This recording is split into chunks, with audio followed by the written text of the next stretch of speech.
tornado! Quello!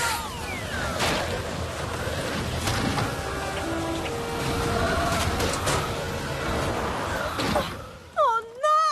Che disastro! Ryder, il tornado ha sporcato il negozio di Katie e rotto l'insegna! Stiamo arrivando! Tu avvisa gli altri abitanti! Subito, Ryder! Possiamo ripararlo! Marshall, porta Rocky sul tetto! Senz'altro!